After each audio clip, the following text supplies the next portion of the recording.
أعزائي متابعي الكرة مع عادل في كل مكان، السلام عليكم ورحمة الله وبركاته. النهاردة يوم النادي الأهلي، مفيش كلام عن أي حد خالص غير النادي الأهلي. يا سعدنا يا بختنا، كأس العالم جات عندنا. كأس العالم في استاد النادي الأهلي، ملعب مختار التتش. كأس العالم من يوم الأربع وهي مشرفة في النادي الأهلي في إطار زيارة كأس العالم لكل الأندية اللي هتشترك في كأس العالم 2025. 32 نادي يلعبوا لأول مرة في كأس العالم المكبرة في أمريكا 2025. وصلت محطة أو طائرة كأس العالم إلى ملعب النادي الأهلي. قبل ما نخوض في التفاصيل، ما تنسوش اللايك الجميل علشان توصلكم كل أخبارنا الجديدة والحصرية. ولو لسه ما شاركتش في قناتنا على اليوتيوب، يلا بسرعة اشترك في القناة، فعل زر الجرس عشان توصلك كل إشعارات حلقاتنا الجديدة. النهارده مش هنتكلم عن اي حاجه خالص، لا هنتكلم على اقاله جروس مدرب الزمالك وتعيين البرتغالي جوزيه بوسيرو، ولا تعدي شيكابالا لفظيا على جروس، ولا ان جروس هياخد 17 مليون جنيه من نادي الزمالك. لا لا، مش هنتكلم على كل الكلام ده خالص. النهارده مش هنتكلم غير على النادي الاهلي والمفاجاه اللي النادي الاهلي بيجهزها لكل جماهيره غدا الجمعه. احتفاليه كبرى ينظمها النادي الاهلي، يحضرها لفيف من الشخصيات العامه والشخصيات الدوليه، وحفل كبير بينظمه النادي الاهلي في الأقصر في أكبر معابد العالم، معبد حتشبسوت، للكشف النقاب عن الماكيت المصغر لاستاد النادي الأهلي. حلم العمر لكل الأهلوية إن النادي الأهلي يبقى عنده استاد خاص بيه. مش استاد بس، ده النادي الأهلي هيعلن عن إنشاء مدينة رياضية باسم النادي الأهلي. المدينة، الاستاد ده جزء منها، هيبقى استاد، ملاعب فرعية، فندق كبير، صالات جيم، مولات تجارية، جامعة، مدارس، مدينة رياضية في كل الألعاب. يبقى في حمامات سباحة إن هم ممكن يستضيفوا بطولات عالمية، في صالات مغطاة، في أماكن للفروسية، أماكن أو ساحات واسعة لألعاب أخرى. دي مدينة رياضية متكاملة. احنا هنتكلم كل الكلام ده هيتم كشف النقاب عنه في الحفل النادي الأهلي هينظمه مساء في أكبر معابد العالم، معبد حتشبسوت في الأقصر. الاستاد هيبقى عبارة عن إيه؟ المجسم اللي هيبقى للاستاد، استاد سعته يبقى 42 ألف متفرج قابل للزيادة.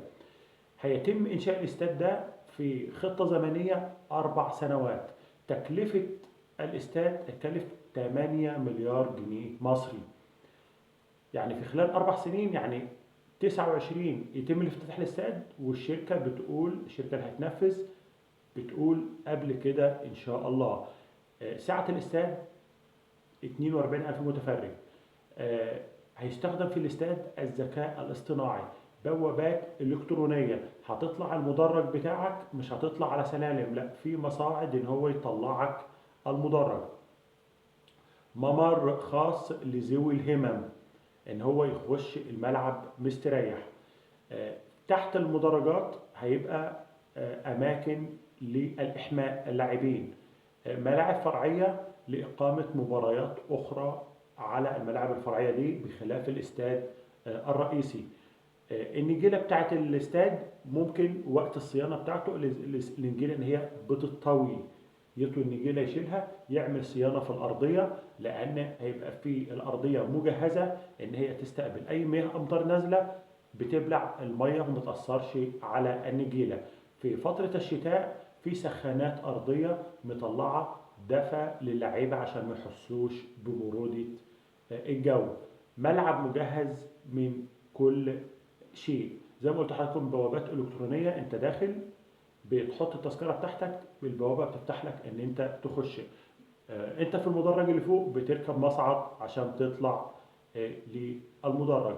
كل شيء مجهز في الاستاد ده، مجهز. هيبقى برضو الاستاد مغطى، ان في حالة سقوط الامطار الاستاد بيقفل الكترونيا. صيانة الاستاد ده على ما بكلمه هتكلف سنويا 5 مليون دولار صيانة الاستاد. مين اللي هيصرف على الاستاد ده؟ الثلاث شركات اللي هم هينفذوا الاستاد وياخدوا الاستاد حق انتفاع 20 سنة، هم اللي هيصرفوا عليه. طب مسمى الاستاد ايه؟ لحد دلوقتي ما استقروش على اسم للاستاد. الثلاث شركات اللي هينفذوا مع بعض شركة أمريكية، شركة مصرية، وشركة إماراتية، هم اللي هينفذوا. الإعلان عن الاستاد غدا الجمعة في الحفل اللي هينظم في معبد حتشبسوت، ويتم الحفر تاني يوم. طب هيتم الحفر ازاي؟ هو في ترخيص النهارده الخميس وصل الترخيص الخاص ببناء المدينة الرياضية للنادي الأهلي، وهيبقى أول حجر أساس في المدينة الرياضية هو استاد النادي الأهلي. مليار مبروك لكل الأهلوية بداية إنشاء استاد النادي الأهلي. كأس العالم للأندية كانت موجودة في ملعب التتش النهارده، وتصور معاها كل اللاعبين. أشرف بن شرقي اللي لسه ماسك الكورة اتصور جنب الاستاد، جنب في استاد التتش جنب كأس العالم للأندية. هو جاي عشان الصورة دي. كل اللعيبة اتصورت جنبه، وفرحة اللعيبة كل اللاعبين المقيدين أو غير المقيدين كله كان مصطف أمامه كأس العالم للأندية، والوحيد اللي تدخل مارسيل كولر اللي هو صور معاهم. لا عضو مجلس إدارة ولا رئيس النادي ولا أي حد من الأعضاء. اللعيبة فرق النادي، فريق 20 سنة وفريق 17 سنة وفريق 16 سنة، فريق 14 سنة، كله صور مع مجسم كأس العالم للأندية.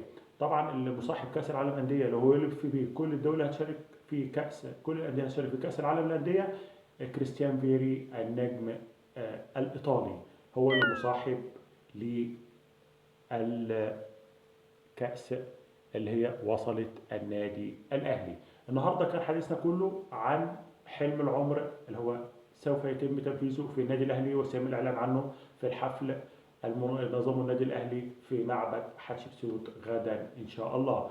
في نهاية لقائي مع حضراتكم ما تنسوش تدعموني بلايك وشير ومتابعة لقناتنا على اليوتيوب وعلى الفيسبوك علشان نقدر نوصل لأكبر عدد من السادة المشاهدين. والسلام عليكم ورحمة الله وبركاته.